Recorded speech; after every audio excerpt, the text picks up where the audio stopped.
ओम अज्ञानतिमिरान्धस्य ज्ञानाञ्जनशलाकाय चक्षुरुन्मीलितं येन तस्मै श्रीगुरवे नमः।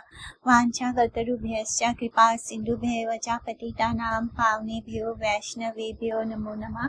जय श्री कृष्ण चैतन्य प्रभु नित्यानंद श्री अद्वैत गदाधर शिवासादि गौर भक्तवृंद। हरे कृष्ण कृष्ण कृष्ण हरे हरे, हरे राम राम राम हरे हरे।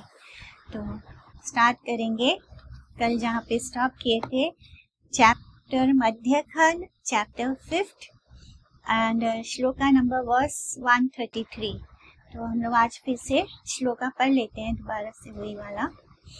परमार्थे नित्यानंद ताहा न हृदय, दोहे दोहा देखिते आछे न सुनिश्चय, तथापि हा अवतार अनुरूप खेला, करे न ईश्वर सेवा के बूझी वे लीला।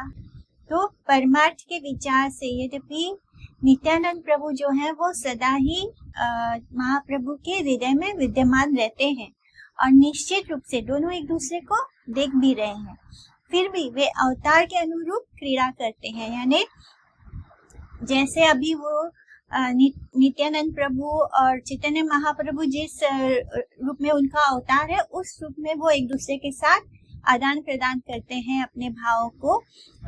उस तरह नहीं कि वो बलराम और कृष्ण बनकर नहीं, बल्कि नित्यानंद प्रभु निताई है और निताई और निमाई जिस रूप में उस वक्त लीला कर रहे हैं, उस रूप के उस अवतार के अनुरूप में वो क्रीड़ा करते हैं। वे स्वयं ईश्वर की सेवा करते हैं नित्यानंद प्रभु। इस लीला रहस्य को भला कौन समझ सकता है? बाकी सब तो देखकर नहीं जान पा रहे हैं, लेकिन नित्यानंद प्रभु किसकी? साक्षात ईश्वर की सेवा कर रहे हैं और वो दोनों एक दूसरे के मन को अच्छे से जानते हैं। से ये स्वीकार प्रभु कराए अपने, ताहा गाए वर्णे वेदे भारते पुराणे, ये कर्म कराए प्रभु से हया वेद, ताही गाए सर्व वेदे छाड़ी सर्व भेद। नित्यानंद प्रभु स्वयं ही इस सेवा को स्वीकार करते हैं और उसी का वेद, महाभारत, पुराण आदि गा कर वर्णन करते हैं। प्रभु जो कर्म करते हैं वही वेद हो जाता है, फिर उसे ही सारे वेद सब भेद भावों को छोड़कर गाया करते हैं। यद्यपि नित्यानंद श्री गौर सुंदर की सब लीलाओं का हृदय में दर्शन करते हैं एवं श्री गौर सुंदर भी नित्यानंद को अपनी सब लीलाओं का दर्शन कराते हैं। भगवान नहीं चाहे तो कैसे हो सकता है दर्शन? तो गौर हरि स्वयं अपनी सब लीलाओं का दर्शन नित्यानंद प्रभु को कराते हैं और नित्यानंद प्रभु श्री गौर सुंदर की सब लीलाओं को अपने हृदय में दर्शन करते हैं। फिर भी लोगों को बोध कराने के लिए अवतार उचित लीलाओं का प्रकट रूप से भी प्रदर्शन करते हैं। स्वयं ईश्वर होते हुए भी नित्यानंद प्रभु भगवान की सेवा करते हैं। यह लीला साधारण जन की समझ के बाहर है। नित्यानंद ही की सेवक लीला की कथाएं वेद, महाभारत और पुराणों में वर्णित है। भगवान जो जो कार्य करते हैं उन्हीं सब कार्यों का वेद समूह गान करते हैं। उनके द्वारा अनुष्ठित क्रियाओं को प्रकाशित करना ही वेद का उद्देश्य है। भगवान की क्रियाएं ही वेद का वास्तविक प्रतिपाद्य सत्य है। अद्वैय ज्ञान भगवान की कथाओं पे पार्थक्य स्थापित करते हुए वेद में कोई भी बात नहीं कही गई है। अद्वैय ज्ञान हरि की कथाएं ही सब विषमताओं का परित्याग करते हुए वेद में कीर्तित हुई है। पर जब तक कोई भक्ति मार्ग में नहीं आएगा, वो वेद में क्या लिखा है उसको नहीं समझ सकता। नहीं तो ऐसे बोलते हैं कि 80% जो है वेद हमें ऐसे लगेगा कि वो हमें कर्म कांड सिखा रहा है, किंतु वो कर्म कांड के द्वारा कृष्ण तक पहुंचने का रास्ता बना रहा है। ये तभी समझ सकते हैं जब हम भक्ति में आते हैं, जब हम साधु संग करते हैं, तभी हम वेदों का असली सार, असली मतलब समझ सकते हैं। तो जो वेद है वो केवल और केवल श्री हरि की कथाओं को ही बताते हैं। इस तरह नित्यानंद प्रभु क्या है? वो श्री बलराम है और बलराम जो है वो कृष्ण की सब लीला अवतार वो सब कुछ बलराम जी ही है, यहाँ तक कि महाविष्णु भी बलराम जी हैं। तो इस तरह वो क्या हो गए, ईश्वर हैं। वो ईश्वर होते हुए भी भगवान की सेवा करते रहते हैं, नित्य अपनी इच्छा से करते हैं। भक्ति योग बिना इहा बूझा नाना आए, जाने जना करता गौर चंद्रेरा कृपाए। तो भक्ति योग के बिना इस लीला रहस्य को समझना असंभव है। कुछ लोग ही श्री गौर चंद्र की कृपा से इसे जान पाते हैं। जिन व्यक्तियों की अनात्म वृत्ति प्रबल है, अर्थात जो मनोधर्मी है, उन सब मानवों को भक्ति के स्वरूप का बोध नहीं हुआ है। जिनको श्री महाप्रभु की कृपा प्राप्त हो जाती है, वे ही कुछ लोग भक्ति योग से गौर लीला की उपलब्धि कर सकते हैं। गौर लीला को वही समझ सकते हैं जिन पर महाप्रभु की कृपा होगी। नित्य शुद्ध ज्ञानवंत वैष्णव सकला, तबे ये कला देख सब कुतूहल। इह न बूझिया को न बुद्धि पाश, एके वंदे आरे निंदे याई वे के नाश। तो सब वैष्णव जन नित्य शुद्ध ज्ञान संपन्न है, फिर भी उनमें परस्पर जो कला देखने में आती है वो सब एक कौतुक मात्र होती है। यानी जब ये जो वैष्णव जन है वो हमेशा ज्ञान संपन्न होते हैं, लेकिन अगर हम उनके बीच में कोई कला या लड़ाई वगैरह ऐसे देख पाते हैं तो वो उसको कौतुक समझना चाहिए। वो सिर्फ उनकी एक लीला होती है, वो खेल होता है। जैसे इस रहस्य की बात को न समझ पाने के कारण किसी न किसी की बुद्धि नष्ट हो जाती है। और क्योंकि अगर कोई इस बात के रहस्य को ना जान पाए तो क्या होगा, वो एक एक पक्ष लेने के कारण क्या होगा, उनसे वैष्णव अपराध बनेगा, जिसके कारण क्या होगा, बुद्धि नष्ट हो जाती है और वह एक की वंदना एवं दूसरे की निंदा करके विनाश को प्राप्त होते हैं। इसलिए जब दो डिवोटीज लड़ते हैं, आपस में कोई कला होती है, तो दोनों में से किसी का भी पक्ष नहीं लेना चाहिए। वो केवल लीला करते हैं या खेलते हैं एक दूसरे के साथ। तो सभी शुद्ध वैष्णव जन नित्य शुद्ध ज्ञान से ज्ञानी हैं। उस प्रकार के अप्राकृत वैष्णव के बीच में जो परस्पर मतभेद दिखाई देता है वह केवल चमत्कारिता की वृद्धि हेतु वर्तमान है। वास्तव में आत्मधर्मियों के बीच कोई भी वास्तविक मतभेद नहीं होता है। मनोधर्मियों के बीच में ही मतभेद वर्तमान रहता है। जो अपने इंद्रियों को मानने वाले होते हैं वो मनोधर्मी, यानी अपने मन के हिसाब से चलने वाले। तो ऐसे लोगों में मतभेद वर्तमान होता है, रहता है। लेकिन जो शुद्ध भक्त होते हैं उनके बीच में जो मतभेद दिखाई देता है वो एक्चुअली में मतभेद नहीं होता, वो केवल कौतुक होता है। आत्मधर्मियों के मतभेद का रूप तो आत्मधर्म की विचित्रता का विस्तार करता है।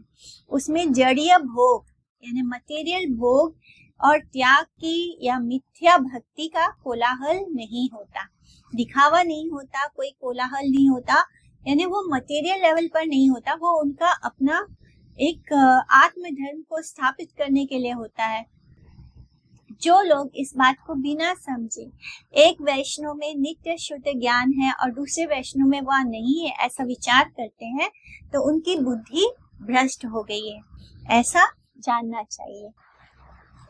इसमें एक गूढ़ रहस्य की बात यही है कि वैष्णव एवं अवैष्णव के बीच जो पार्थक्य विद्यमान है उसे समझे बिना यदि कोई अवैष्णव को वैष्णव मानता है तो उनकी उस प्रकार की भ्रांति वैष्णव में परस्पर एक दूसरे में विवर्त रज्जु में सर्प का भ्रम उपस्थित करा देती है। रज्जु यानी रस्सी में सर्प का भ्रम उपस्थित करा देती है। तो अगर हम किसी अवैष्णव को वैष्णव मान लेते हैं और वैष्णव को अवैष्णव मान लेते हैं तो उससे क्या होता है, वो उसी प्रकार है जैसे रस्सी को देखकर सांप समझ लेना।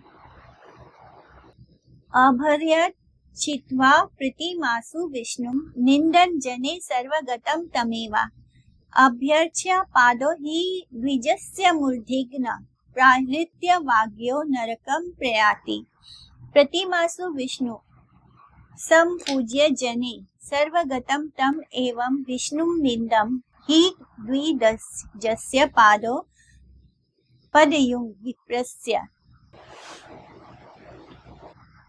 यानी जैसे कोई मूढ़ व्यक्ति पहले ब्राह्मण के चरणों की पूजा करके और फिर उसी के मस्तक पर प्रहार करके नरक में जाता है। यानी पहले वही ब्राह्मण के चरणों की पूजा करता है वो मूढ़ व्यक्ति, और फिर बाद में उसके ही सिर पे दे मारता है, प्रहार करता है। उससे क्या होता है, वो नरकगामी हो जाता है, नरक जाता है। वैसे ही जो प्रतिमा में विष्णु की पूजा करते हैं और उनके वैष्णव जनों को के प्रति द्वेष करते हैं, उनके जनों के प्रति द्वेष करते हैं, वे निखिल प्राणियों के हृदय में स्थित विष्णु की ही अवज्ञा करते हैं और नरक में जाते हैं। तो भगवान जो है वो सब जगह है, हर जगह मौजूद है, और खास करके जो भगवान के शुद्ध भक्त हैं उनके लिए तो वो स्पेशली उनके लिए वो बहुत ध्यान रखते हैं भगवान। तो क्या होता है कि अगर हम भगवान के अर्च विग्रह में देखते हैं तो ऐसा करने से क्या होता है, लेकिन बाहर और किसी में भगवान को नहीं देख पाते हैं, तब क्या होता है, इवन भगवान साक्षात उनके सामने आ जाए तो क्या होगा, वो भगवान को सिर्फ उस मूर्ति में देख पा रहे हैं, और बाकी अगर इवन भगवान भी उनके सामने आ जाए तो वो उनको भी भगवान नहीं मानेंगे। तो इसी तरह अगर हम भगवान को उनके विग्रह में देखते हैं, उनकी प्रतिमा में देखते हैं, उनकी पूजा बहुत अच्छे से करते हैं, लेकिन भगवान के जो भक्त जन हैं उनके प्रति हम द्वेष करते हैं, तो क्या होता है, भगवान की आज्ञा अवज्ञा करते हैं, यानी भगवान की आज्ञा को नहीं मानते हैं, और ऐसे व्यक्ति नरक जाने योग्य होते हैं, यानी वो नरक में जाते हैं। तो भगवान केवल भगवान के विग्रह में नहीं है, भगवान अपने हर भक्त जन में है, इवन हर जीव आत्मा के भीतर, उनके हृदय के भीतर भगवान होते हैं। वैष्णव हिंसार कथा सेठा कुका दूरे, सहज जीवेरा ये अधम पीड़ा करे, विष्णु पूजियाओ ये प्रजार पीड़ा करे, पूजाओ निष्फले याय आर दुखे मरे, सर्वभूते आछे नाशी विष्णु ना जानिया, विष्णु पूजा करे अति प्राकृत आई हैया, एका हस्ते ये ना विप्र चरण पाखाले, आर हस्ते ढेला मारे माथा एका पाले, ए सब लोकेरा की कुशला कोण शने, हई याचे हई वेका बुझा भावी मने। तो वैष्णव की हिंसा की बात तो दूर, जो अधम लोग विष्णु की पूजा करते हुए साधारण जीवों की हिंसा करते हैं, यानी वैष्णव में तो नहीं देखते ठीक, लेकिन भगवान जो है वो सिर्फ वैष्णव जनों में नहीं है, वो तो हर जीवात्मा में, हर कण में, हर एटम में भगवान मौजूद है। तो ऐसे लोग भगवान विष्णु की पूजा करते हुए साधारण जीवों के प्रति हिंसा करते हैं अथवा साधारण प्राणियों को पीड़ा पहुंचाते हैं, उनकी पूजा निष्फल हो जाती है। यानी ऐसे लोग जो भगवान विष्णु की तो पूजा करते हैं लेकिन साधारण जीवात्माओं को पीड़ा पहुंचाते हैं, उनकी पूजा पूरी की पूरी निष्फल हो जाती है और वे दुख पाकर मरते हैं।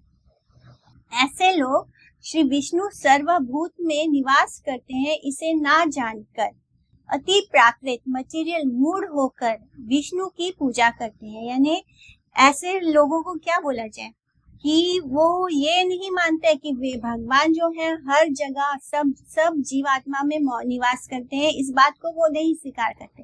वो केवल विष्णु जी की पूजा करते हैं, उनके विग्रह की पूजा करते हैं। मन में विचार करो कि जो लोग एक हाथ से विप्र के चरण धोते हैं और दूसरे हाथ से उसके माथे पर पत्थर मारते हैं, ऐसे लोगों का क्या कभी कुशल हुआ है या होगा? जो लोग जानकर अथवा अनजाने में ही निष्कपट हरि सेवा में आसक्त वैष्णव की हिंसा करते हैं, उनका अमंगल अनिवार्य है, इसमें कोई संदेह नहीं। इसके अतिरिक्त जो लोग मनुष्य नाम से अयोग्य होकर जीवों की हिंसा करके उनको पीड़ा पहुंचाते हैं, वे विष्णु भक्त के रूप में परिचित होने की इच्छा करने पर भी उनकी विष्णु भक्ति सेव्य वस्तु के निकट नहीं ले जा सकती। यानी आप कितना भी भगवान की पूजा कर लो डायरेक्टली और बाकी सब जीवात्माओं के प्रति आपके मन में कोई प्रेम करुणा भावना है नहीं, उनको आप उनके साथ आप हिंसा करते हैं, उनको पीड़ा पहुंचाते हैं, तो ऐसे लोग जो हैं वो भले कितना भी कोशिश कर ले अपने आप को विष्णु भक्त साबित करने का, तब भी वो विष्णु भक्त नहीं है। उनकी जो विष्णु भक्ति है वो उनको सेव्य वस्तु के निकट नहीं ले जा सकती। सेव्य वस्तु कौन है? भगवान कृष्ण है। तो विष्णु भक्ति कर लो, कितना भी कृष्ण भक्ति कर लो, तब भी वो कृष्ण के पास नहीं जा सकती। उनकी विष्णु पूजा भी दुख में बदल जाती है। जीव के प्रति दया का अभाव होने से दंभ पूर्वक जो विष्णु सेवक होने का अभिमान करते हैं, उनको भक्ति के बदले में द्विविधा ताप की प्राप्ति होती है। यानी जो 3 तरह के ताप हैं वो ही उनको प्राप्त होते हैं। चाहे वो कितना भी विष्णु पूजा कर लो, चाहे कोई कितना भी मंदिर में बैठ के अपने घर में शिव विग्रह की सेवा करे, विष्णु भक्ति करे, लेकिन आसपास उनको कहीं विष्णु जी नजर नहीं आते, उनको जीवात्माओं में कृष्ण नजर नहीं आते। भगवान जो है वो हर जीवात्मा के अंदर है, उनके साथ वो अच्छा व्यवहार नहीं करते, उनके प्रति हिंसा करते हैं, उनके साथ द्वेष रखते हैं, उनके साथ बुरा व्यवहार करते हैं। तो ऐसे लोगों का जो पूजा पाठ है वो सब निष्फल हो जाता है और उसके बाद उनको बदले में केवल दुख ही प्राप्त होता है, और वो जो 3 ताप है, त्रिविधा ताप है, उसको ही प्राप्त होते हैं। प्रकृति से सृष्टि बद्ध जीव, सृष्ट यानी उत्पन्न, प्रकृति से जो उत्पन्न बद्ध जीव जो इंद्रिय ज्ञान के आधार पर विभिन्न भोग्य वस्तु की कल्पना करता है, वही प्राकृत है, मटेरियल है। संपूर्ण जगत में अणु परमाणु के अभ्यंतर में, स्थूल पिंड महापिंड के अभ्यंतर में भगवान विष्णु का अधिष्ठान नहीं है। प्राणी मात्र के हृदय में अंतर्यामी रूप से भगवान के अधिष्ठान का अभाव है। ऐसी बुद्धि रखकर विष्णु पूजा की जो छलना करता है वो विष्णु पूजा नहीं, वो प्राकृत मूढ़ता मात्र है। यानी वो फुलिश, इससे लोगों को मूढ़ कहा जाएगा, यानी वो फुलिश है। उनको जो ये मानते ही नहीं कि भगवान हर एटम में मौजूद है, भगवान हर जीव आत्मा के हृदय में अंतर्यामी के रूप में मौजूद है, जो इस दोनों कथन को नहीं स्वीकार कर पाते हैं। भगवान हर एटम बोल दिया तो मतलब ऐसा कोई स्थान ही नहीं है जहाँ भगवान नहीं है। तो जो ऐसा नहीं जानता, नहीं मानना चाहता है, ऐसे लोग जो विष्णु पूजा कर रहे हैं वो क्या कर रहे हैं? वो केवल छल कर रहे हैं, और उनकी जो पूजा है वो केवल प्राकृत मूढ़ता मात्र है, यानी वो फुलिशनेस है। जीव की हिंसा करने से उस जीव के हृदय में स्थित विष्णु की हिंसा हो जाती है। जैसे कोई एक हाथ से ब्राह्मण के सर पर पत्थर के टुकड़ों से आघात करता है और दूसरे हाथ से उसी ब्राह्मण के चरण धो रहा है। तो विष्णु और विष्णु से क्रिएट होने वाले भगवान और भगवान का जो भी क्रिएशन है वो भगवान का ही अंश होने के कारण क्या हो, भगवान का ही बॉडी हुआ। यानी एक हाथ से तो भगवान के चरण धो रहा है, दूसरे हाथ से उनके ही सर पे वार कर रहा है। तो ऐसे लोगों का पूजा क्या होगा? उसी प्रकार भगवान से अभिन्न वैष्णव की पूजा से उदासीन होकर विष्णु की पूजा करना भी विपरीत है। ऐसी पूजा ना होकर उसके दुखों का कारण होती है। तो जो लोग हरि गुरु वैष्णव में असमानता स्थापित करके एक की पूजा एवं अन्य की निंदा करते हैं, उनका ना कभी कोई मंगल हुआ है ना कभी होगा। ये विचार करने से ही समझ में आता है।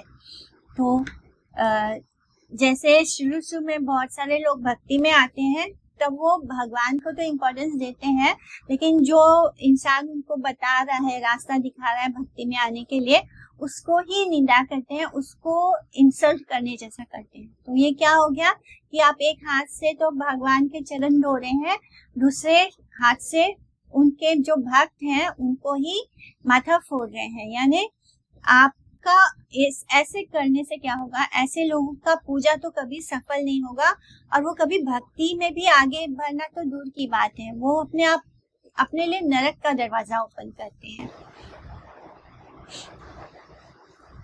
यत पाप हया प्रजा जने राहिंसीले, तारा शत गुण हया वैष्णव निंदिले। जितना पाप सामान्य प्रजाजनों की हिंसा करने से होता है, उससे 100 गुना पाप वैष्णव की निंदा करने मात्र से होता है। मानव मात्र के हृदय में भगवान विष्णु का अधिष्ठान है। यद्यपि वैष्णव जन साधारण मानव की तरह दिखाई देते हैं, परंतु उनके हृदय में जो विष्णु अधिष्ठित है, उनकी सेवा की ओर वे वैष्णव सर्वदा उन्मुख रहते हैं। एक व्यक्ति विष्णु सेवा को छोड़कर रजोगुण तमोगुण में अवस्थित है, दूसरा वैष्णव सत्वगुण में स्थित रहकर सर्वदा विष्णु सेवा में लगा हुआ है। इसलिए इन दोनों के बीच में जो विशेषता है, जो विचित्रता है, उस पर विचार करने से मालूम होता है कि विष्णु सेवा परायण वैष्णव की हिंसा करने से साधारण जनों की हिंसा की अपेक्षा 100 गुना पाप अथवा अपराध उपस्थित होता है।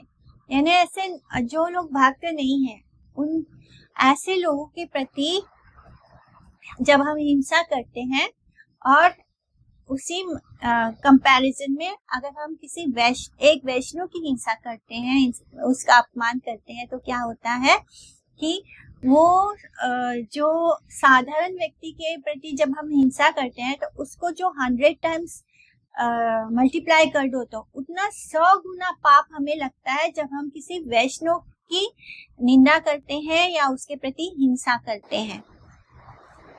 तो भगवान एक तो क्या होता है, एक व्यक्ति रजोगुण या तमोगुण में है, जो साधारण लोग होते हैं वो मोस्टली तमोगुण और रजोगुण में होते हैं। दूसरी तरफ वैष्णव क्या होता है, उनका सारा ध्यान भगवान में लगा होता है, यानी वो सतोगुण में स्थित होकर हमेशा सर्वदा भगवान की सेवा में लगा होता है। इसलिए जो भगवान की सेवा में लगा है, अगर उसके प्रति हिंसा हो तो वो 100 टाइम्स मल्टीप्लाई होकर आता है। न आश्चर्यम मेधत असत्सु सर्वदा महाद्विनिंदा गुण पाप आत्मा अवदिषु शेरने महापुरुष पाद पांसु सुभीर निरस्त तेजा तु तदेव शोभनम। अर्थात जो जड़ देह को ही आत्मा मानती है, यानी जो इस शरीर को ही आत्मा मानती है, ऐसे असत पुरुष यदि निरंतर महत व्यक्तियों की निंदा करते हैं तो इसमें आश्चर्य की क्या बात है। यानी अगर एक व्यक्ति अपने आप को शरीर को ही आत्मा समझ ले और फिर ऐसे व्यक्ति के लिए अगर भगवान के भक्तों की अगर वो निंदा भी करे तो इसमें कोई आश्चर्य की बात नहीं है। अर्थात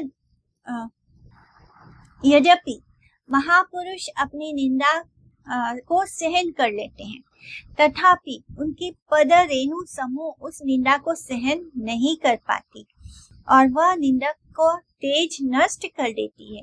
अतएव महापुरुषों की जो निंदा करते हैं, जैसा निकृष्ट कार्य उन दुष्ट व्यक्तियों को ही शोभा देता है, परिणाम में उन्हें उस निंदा का प्रतिफल भी भोगना पड़ता है।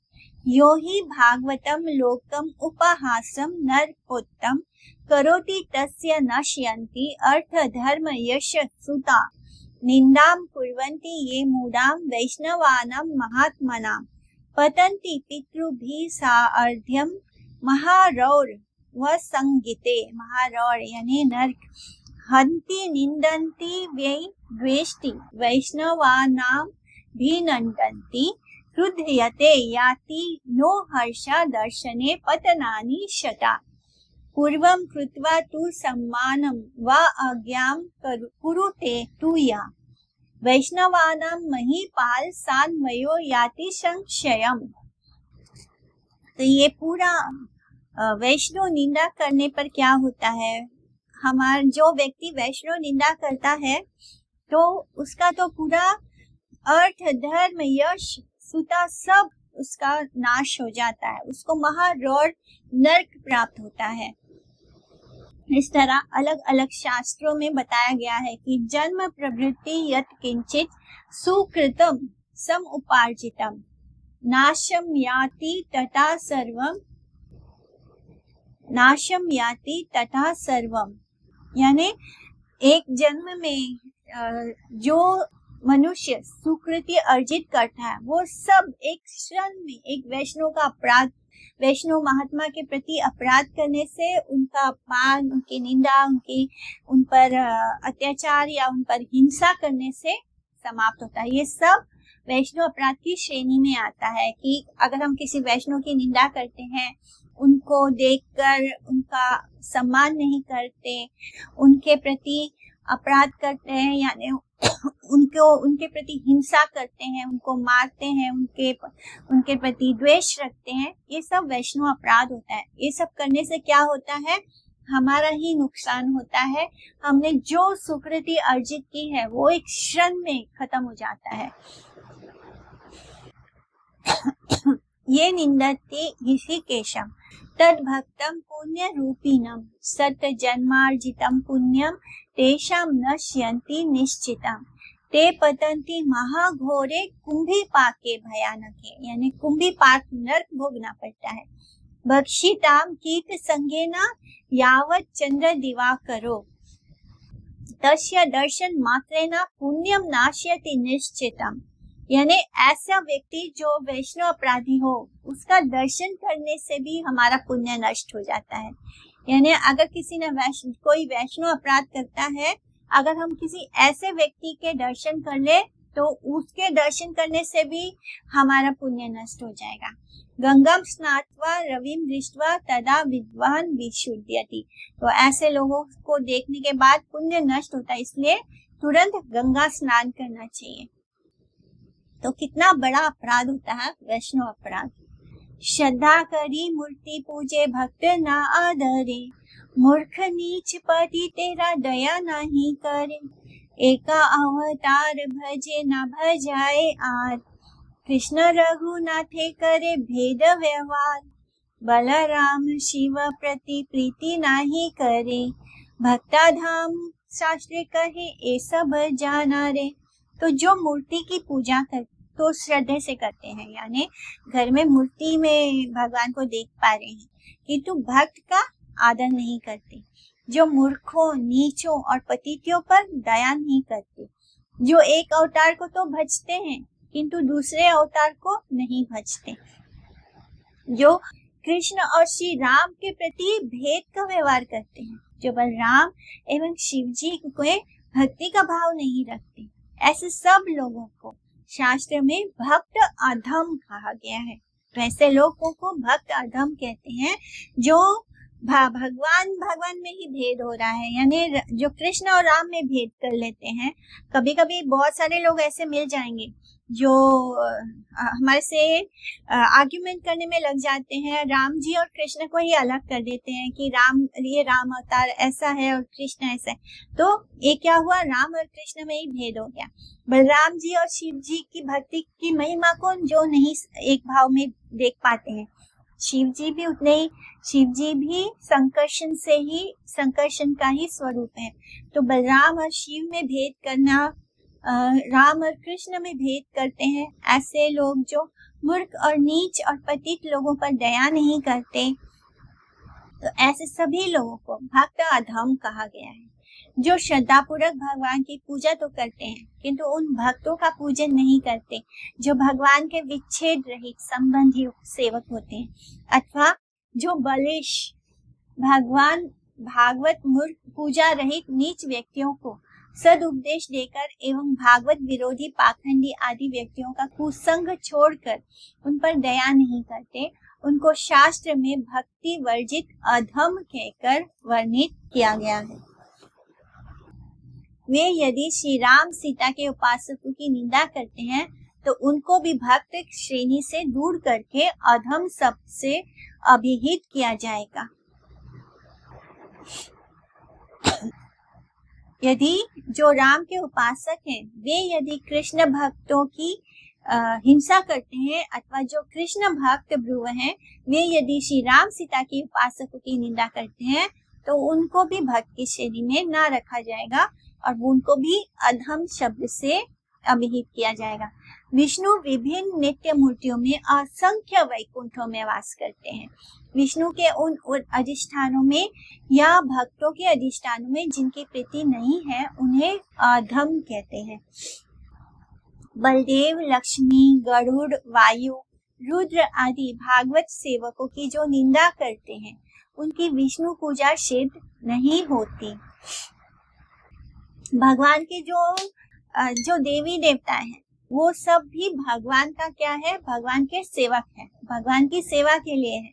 तो हम अगर बलराम जी के, लक्ष्मी जी की, गरुड़, वायु, रुद्र आदि सभी भागवत सेवकों की जो निंदा करते हैं, उनकी जो पूजा है, भगवान के प्रति जो पूजा है, विष्णु पूजा, वो कभी भी सिद्ध नहीं होगा। इसलिए श्रीमद् भागवतम में कहा गया है कि कनिष्ठ अधिकार में अवस्थित भक्त प्राकृत राज्य में पतन के योग्य होता है। और आचार्यमेव हरय पूजा या श्रद्धा येते न तद भक्तेषु च अन्येषु सा भक्ता प्राकृत स्मृता। वैष्णव जन सामान्य और सांप्रदायिक भेद से विद्ध और शुद्ध वैष्णव नामों से विख्यात है। रुद्रदेव से विष्णु स्वामी संप्रदाय का, ब्रह्मा जी से श्री माधव संप्रदाय का, श्री लक्ष्मी जी से रामानुज संप्रदाय एवं सनक आदि से निम्बार्क संप्रदाय का प्रादुर्भाव हुआ है। इन चारों संप्रदायों के बीच में परस्पर विरोध भाव को लेकर जो एक दूसरे की निंदा करते हैं, उनको कनिष्ठ अधिकार के कारण भ्रष्ट होकर पतित होना पड़ता है। सभी देवी देवता भगवान की सेवा का भार लेकर नित्य काल यापन करते हैं एवं उनका अधिकार युक्त सेवा भार प्रपंच में दिखाई देता है। उसे देखने से उनका स्वरूप संबंधी वैष्णवता विलुप्त नहीं होती। जड़ीय इंद्रिय ज्ञान से देवी देवताओं का असम्मान करने से विष्णु भक्ति नहीं रह सकती। श्री गुरु वर्ग की ओर देवी देवताओं को विष्णु भक्ति से रहित मानने पर अपराध होता है। देवी देवताओं के आधिकारिक भाव की पूजा करके जीव यदि कृष्ण सेवा भूल जाता है तो उसके द्वारा जीव का कोई मंगल नहीं होता।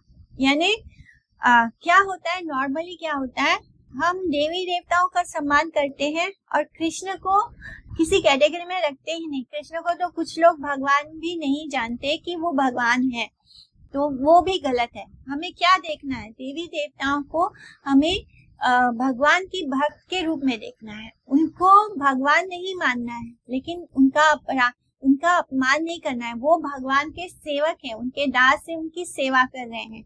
तो जो भगवान की सेवा करता है वो वैष्णव होता है, तो उसको वैष्णव के रूप में देखना है। उनका अपमान, जब हम देवी देवताओं सबको वैष्णव के रूप में देखते हैं तो हमसे उनके प्रति अपराध नहीं होगा, अपमान नहीं होगा। लेकिन हम अगर देवी देवताओं को ही भगवान मान ले और कृष्ण की सेवा को भूल जाएंगे तो क्या होगा, हमारा कोई मंगल नहीं होगा, कुछ अच्छा नहीं होगा।